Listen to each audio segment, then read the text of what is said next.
Hello everyone, Namaste, Sevaru. Welcome back to my channel, Just Me Vlogs, and thank you so much for watching.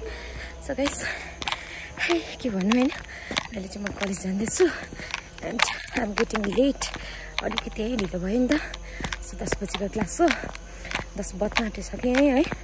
So के हुन्छ चाहिँ तपाईहरुले पनि देखाउने वाला छु. बस मलाई चाहिँ एकजना साथीले पर्खिरहेछ हैन. अरु चाहिँ सबै गइसकेछ. बाटो चाहिँ एकदम अप्ठ्यारो छ नि त. That's my good luck, guys. तपाईले के भन्नुहुन्छ म त गुड लकै भन्छु. मर्निङमै है. सो आज पनि सन्नी छ डे. यति बेसी लाग्छ हैन गाइस यो बाटो हिँड्नु चाहिँ. यति बेसी साह्रो पर्छ. पर्किँदा चाहिँ यो बाटो हिँड्दा चाहिँ बाफरे बाफ रिङ्गेर जान्छ. यति बेसी रोशनी आउँछ नि त यहाँ चाहिँ. घाम हैन. सो यस आगे डाक भी जा रहा है. और मैं अकेली हूँ यहाँ pay. See you guys later. Bye. मलाई चाहिँ मेरो साथीले पर्खिरहेछ हैन अघि आएर मार्छला ढिलो भइसक्यो. Thank you for waiting. Dear Tigin Hangmal Limbu.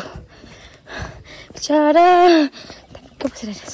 कतिको गरम छ हौ. गरम के छ टल्केको मेरो फोन. आज चाहिँ हल्का ब्लग बनाउने कोसिस गर्दैछु है. के हुन्छ हाङमा सेक्ते हुन्छ किनारान में थिए ना माछारी ढिलो हुँदै गर्छ. सबसे शीतल जग्गा हाम्रो है. यहाँदेखि चाहिँ तलसम्म चाहिँ हाम्रो सबैभन्दा शीतल जग्गा. किनकि यहाँ चाहिँ घाम आउँदैन नि त. बाँसले छेकेको छ नि त. सो तल काममा पनि बेसी गरम छ गाइस. बाहिर चाहिँ कस्तो बस्दै होला सिलगढीतिर चाहिँ. माइ गड यहाँ नि यस्तो छ.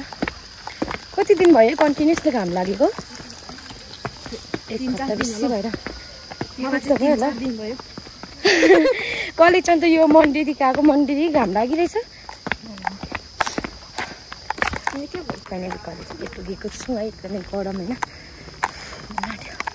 त्यसै गरम भएर छाता ओर्ने अवस्था भइरहेछ होइन.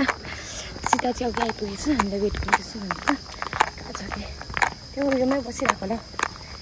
कति गरम के त्यहाँ चाहिँ मेरो पुरा टल्किँदैछ क्यामेरा. बस अब चाहिँ म चाहिँ क्लास गएर आफ्टर क्लास ब्लग बनाउँछु. सक्यो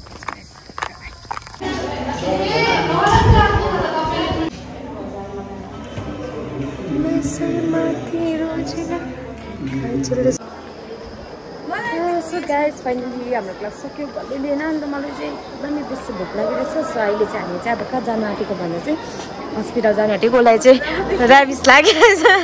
अस्ति डग बाइट भइरहेछ उसलाई चाहिँ होइन. सो उसको आज 3rd शो छ. सो उसको लागि टिटी छ. अन्त त्यसको लागि हामी जाँदैछ. बस भर्न आँटेको छ. छिट्टो जाउँ है. गाइस अहिले भेटेर है त. बाई किन तिमीले भाडा दिएको. दिएको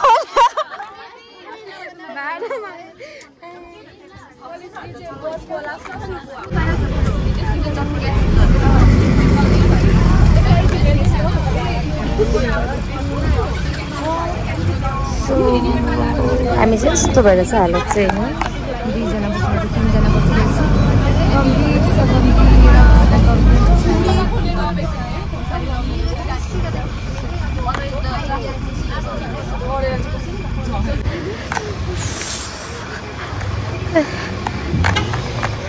बल्लेले बस गर्नु होइन गाइस.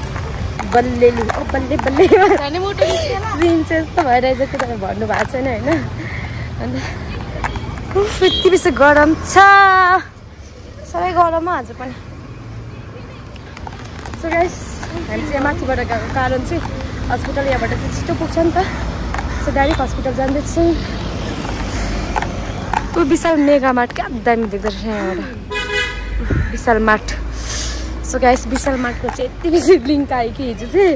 ओ माइ गड साँच्ची पाउँछ भन्दै थियो कि दोस्तले साथीहरूले चाहिँ. पाउँदैन नि तर हेरेको लिङ्क चाहिँ यति बेसी. मैले पनि सेन्ड गरेँ हेरेको त्यो उल्टा मेरोमा त आयो. सबै साले भेट्नु पुरा बेसी घाम लागिरहेछ एकदमै गरम छ है साह्रो पर्छ नि त हिँड्नु सो यो त्यो पाइप हुन्छ नि रबर तातेर बनाएर ओके सी This is Namchi Hospital. Oh guys, bye bye guys. After, la Timmy. After, ke bhannu? Vaccine. So finally guys, injection just sakeko cha ho. Doctor, how are you feeling? ठिकैको nothing else है अब त सायद third time भयो नि त so अहिले चाहिँ अब चाहिँ हामी चाहिँ एकदमै भोक लागेको कारण चाहिँ खाजा खानु सक्दैन छैन बिहान केही नखाएको बिहानै क्लास थियो नि त त्यही भएर त्यहाँ तपाईँलाई खाजा खाने जग्गामा पुगेर भेट्छु यता एकदमै स्टकिङ एरिया हो नि त यो चाहिँ स्टकिङ एरिया गाइस है मलाई चाहिँ एकदम बेसी भोक लागिरहेछ सीतालाई भोक लाग्दैछ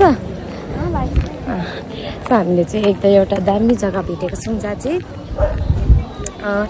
हामीले चाहिँ फ्राइड राइस हुन्छ होइन अस्ति चाहिँ हामी पल्केको छ त्यो जग्गामा चाहिँ है अन्त 50 रुपिसमा चाहिँ हामी चाहिँ एकदम फुल हुन्छ नि त दुईजना 50-50 गर्दा 100 रुपिसमा चाहिँ फुल हुन्छ नि त एकदम मजा आउँछ खानु पनि हामी त्यही जाँदैछौँ सो गाइस अहिले भेटौँ बाइ पुरा यता फ्ल्यास लाइट बाल्ने सिन भयो नि राम्रो लाग्यो राम्रो आउँदो रहेछ गाइस अहिले चाहिँ हामीले फ्राइड राइस अर्डर गरिरहेछ है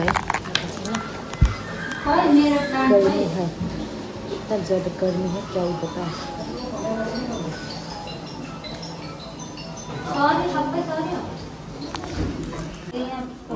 So this is our lunch chicken fried rice.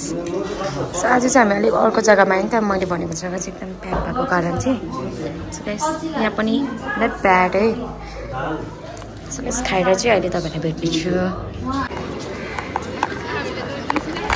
So finally guys हामीले खाजा खाइसकेको छ है एनाउन्समेन्ट गरेको जस्तो लागि खाजा खाइसकेको छ अरे सो अहिले भने चाहिँ हामी चाहिँ फेरि मासु दोकान जाँदैछ सीताले चाहिँ घरमा चाहिँ अलिक होइन आज चाहिँ मासु लाने प्लानिङ छ हो सो त्यो गरेर म फर्किन्छु हेर्दै गर्नुहोस् न अपडेट चल्नु सीता चाहिँ कुल्फी लिनु गएको छ त्यहाँबाट अब भित्रको कसै गयो त मेरो अलिक मैला लागेको थियो नि त मेरो क्यामेरामा यहाँ कुल्फी किन्दैछ चाहिँ है